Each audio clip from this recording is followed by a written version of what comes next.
Hello everyone, welcome to my presentation. Today I am going to present our paper Equitable Allocation of Healthcare Resources with Fair Cox Models. I am Kamrun Nahar Kea. This is a joint work with Rashidul Islam, Dr. Shimi Pan, Dr. Ian Eastergood and Dr. James Foles.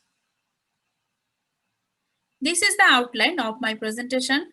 First, I will discuss the necessity of healthcare resource allocation and how we can apply AI-based model to improve the allocation approaches. I will then discuss the underlying problem of fairness here. Finally, I will discuss our approach to solve this problem by proposing fairness definitions for survival models and corresponding learning algorithm. Publicly funded healthcare programs such as Medicaid provide crucial services to vulnerable populations. Most states have subgroups within their Medicaid programs. These programs known as waivers. Since each state must ask the federal government to waive some portion of their original Medicaid rule in order to better serve their populations. Waiver can provide services such as home and community-based long-term care that are not covered under traditional Medicaid programs. This service can include serve individuals with disabilities better by providing the care they need to avoid institutionalization in a nursing home. Expand the financial eligibility requirement for participation, limit the enrollment of each program to keep the cost under control. But the problem is healthcare resources is limited. So it is necessary to allocate the resources according to need. Now the question is, how can we improve the allocation process and how AI can help here? Providing care to those in need can prevent the institutionalization for those individuals, of which both improves their quality of life and reduces overall cost. Traditional method of allocating healthcare resources is first in, first out based. For example, next individual to enter the program is the one who has been waiting the longest. The major problem with this method is people typically wait for several years to get the service. So this first in, first out method doesn't consider the need of individuals. AI can potentially improve this situation by predicting individuals' levels of need, which can then be used to prioritize or rank the waiting list by predicting individuals' risk of institutionalization. So what is the challenge here? While the benefit of AI-based approaches are clear, care must be taken to ensure that the prioritization process is fair. In predicting outcomes for societal, governmental, and public sector applications, AI model can have impact with lawful, moral, or ethical consequences. It is often found that AI models are unfair or biased against certain group of people based on age, race, gender, nationality, etc., which can have harmful impact on individuals' life. It is also found that systematic bias is inherent in data. AI model must account for this to avoid creating discriminatory decisions. The goal of this work is therefore to develop AI techniques for attenuating this harmful bias in the allocation of healthcare resources. So our main contribution in this paper, to the best of our knowledge, this work is the first investigation on fairness for survival models to ensure equitable allocation of healthcare resources. We extend three categories of fairness definitions to measure bias in the survival analysis problem. Furthermore, we propose corresponding fair learning algorithm for a survival model such as Cox proportional hazard, that is CPH, to ensure fair risk predictions. Finally, we perform extensive experiments validating our models with regard to both fairness and accuracy on two publicly available survival datasets. Now I will discuss the Cox proportional hazard, that is CPH model. To predict individuals' risk of institutionalization, a natural approach is to use survival models. CPH model is appropriate in this research due to its multiplicative relationship between covariates and risk 8 explainability.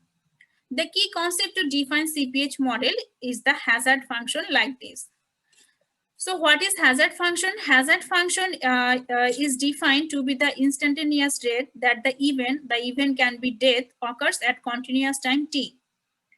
H0t is the baseline hazard, which is the hazard rate regardless of the feature x, and beta is the model parameter. CPH model allows us to predict the time until a particular event occurs. The event can be institutionalization in a nursing home. On October 1, 2019, the Maryland Department of Health deployed an CPH-based system to perform needs-based prioritization of the Medicaid waitlist. Now I will discuss fair Cox proportional hazard model, CPH model, like why we need why we need to make the model fair and why we propose this model. Like any data that involves individuals from different demographics, survival and health data is also subject to bias in various manner. The model must account for this to avoid creating discriminatory decision. We propose a simple and practical FCPH model which balance fairness and accuracy. FCPH model's risk score can be used to prioritize the waitlist of patients for fair allocation of healthcare resources, which is independent of the patient's demographics such as age, race, gender, nationality, etc.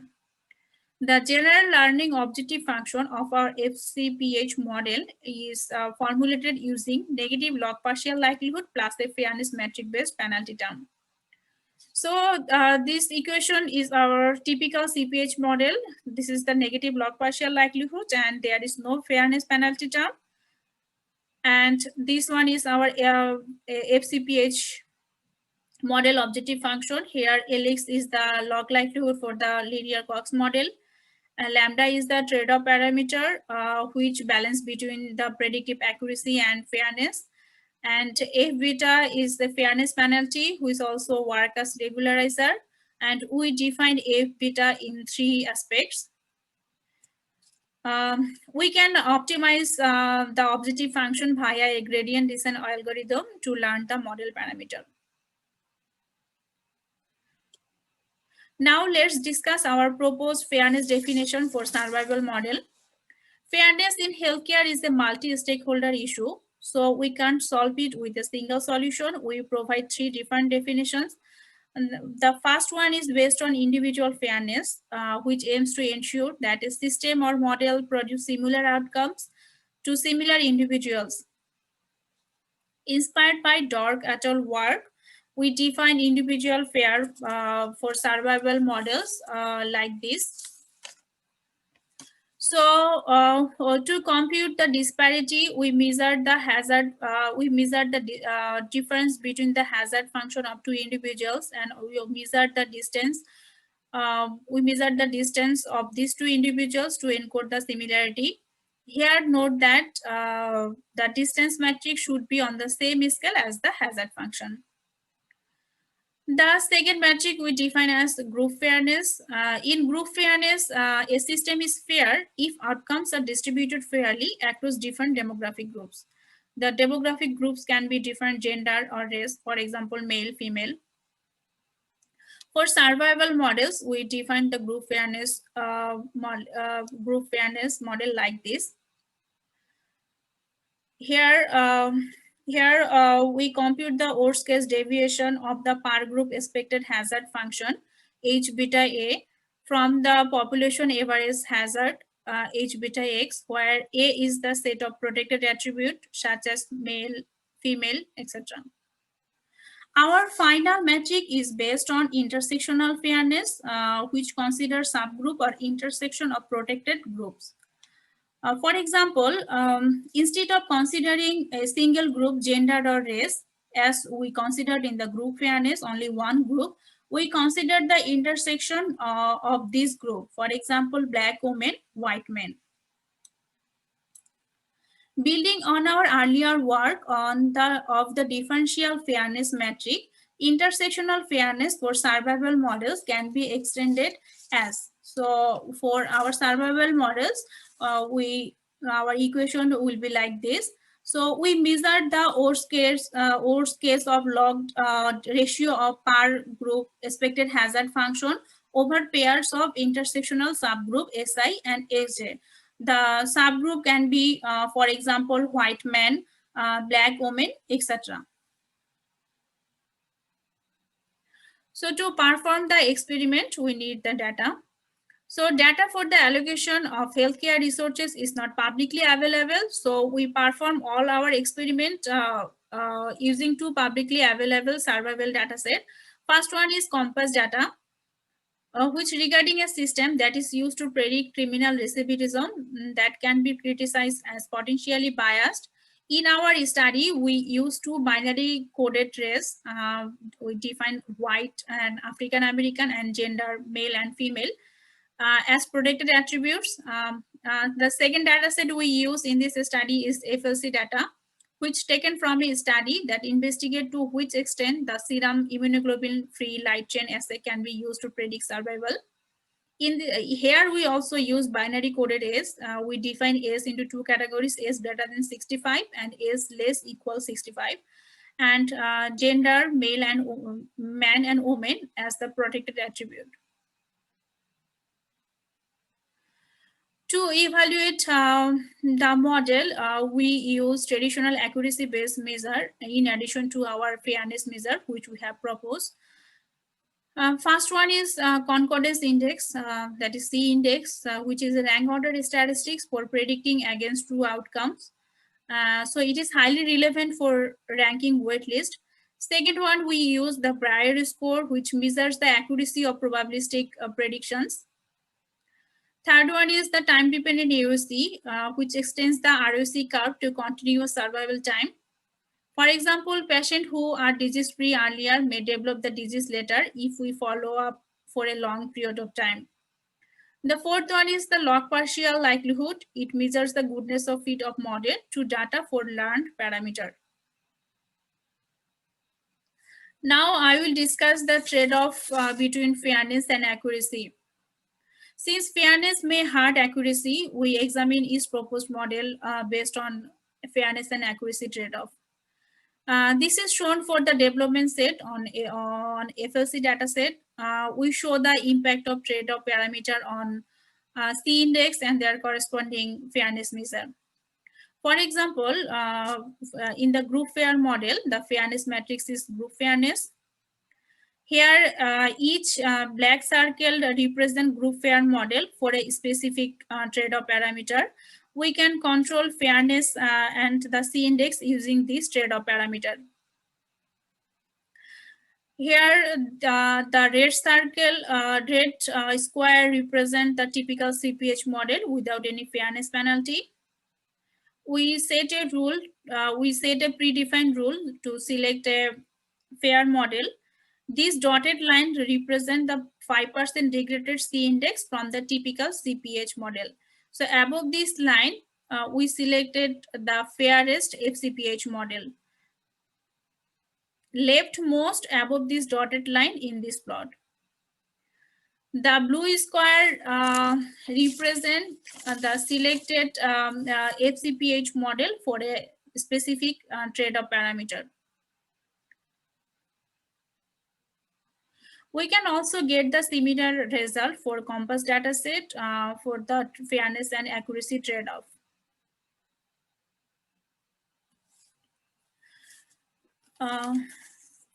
So we evaluated the performance for our FCPH model in terms of accuracy-based performance measure and our proposed fairness measure, and we compare our FCPH model with typical CPH model.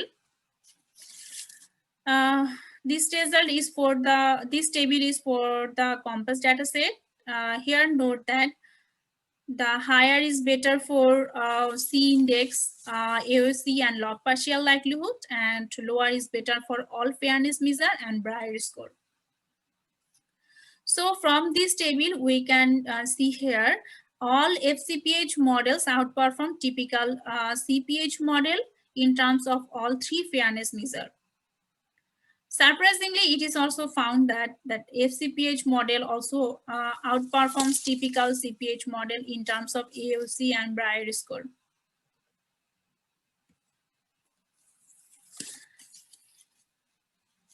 Similar result here we find the similar result for the FLC dataset. Again, our all FCPH model shows better performance than typical CPH model. Here, individual CPH model shows superior performance in this dataset. Here, for individual CPH outperforms all models in terms of all three fairness measures. And also individual FCPH model outperforms in terms of AOC and the Brier score. So why do some of the fair model outperforms the typical model in accuracy-based measure? Since improved performance in our fair model over typical model is counterintuitive, so we further investigate to find out like why this happened. So in this experiment, we compare the generalization of the model by evaluating on the training set and the test set. So as you see, for the typical CPH model shows superior performance on training set for both data set here. For COMPAS and FLC, the typical CPH model shows superior performance. But for the test set, we get the different scenario. Our FCPH model shows better performance in most of the cases compared to typical CPH model. So from here, we can also say that our FCPH models decreases the gap between the train and test data. So FCPH model reduce overfitting of the typical CPH model to some extent due to regularization behavior of fairness penalty. So basically, in this work, we developed three fairness definition for survival models and corresponding algorithm to ensure fair risk score that aims to ensure equitable allocation of healthcare resources. Our ongoing work is extending the proposed approaches to train fair deep Cox proportional hazard, which we called FDCPH model, that is under submission as a peer-reviewed conference paper. In future, we plan to apply our proposed methods on the data from the healthcare program such as Medicaid to ensure fair risk prediction in ranking the wait list for individuals to receive care. The successful applications and deployment of our methods to the healthcare program is the eventual goal of this project. Thank you so much. If you have any questions, feel free to ask me.